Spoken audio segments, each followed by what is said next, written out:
تین بھائی حضرت علامہ جلال الدین سیوطی رحمۃ اللہ علیہ نے اپنی کتاب میں ایک واقعہ لکھا ہے۔ دشمن کی فوج تعداد اور حالات حرب کے لحاظ سے لشکر اسلام سے کہیں زیادہ تھی، مگر بہت سے قلیل جماعتیں کثیر جماعتوں پر اللہ کے حکم سے غالب ہوئی تھیں، اور پھر مسلمان کبھی وسائل پر بھروسہ نہیں کرتا، اس کا تکیہ صرف اور صرف اللہ تعالیٰ اور اس کے رسول کریم صلی اللہ علیہ وسلم کی ذات پر ہوا کرتا ہے۔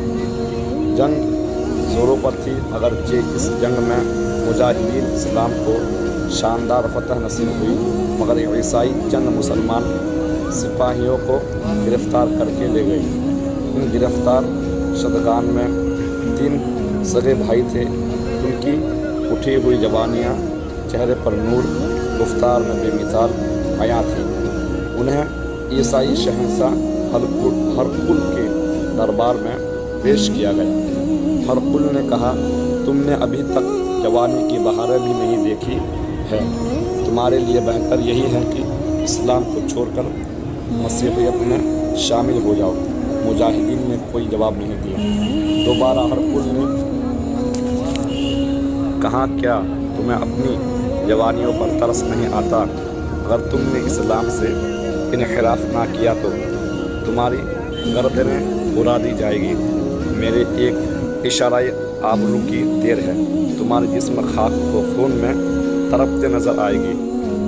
مجاہدین بولے، غلامان محمد جان دینے سے نہیں ڈرتے، یہ سر کٹ جائے یا رہ جائے کچھ پرواہ نہیں کرتے۔ اے عیسائی بادشاہ، اگر ہماری جانیں اللہ کی راہ میں اسلام کے نام پر قربان ہو جائے تو اس سے بڑھ کر اور کیا خوش بختی ہو سکتی ہے۔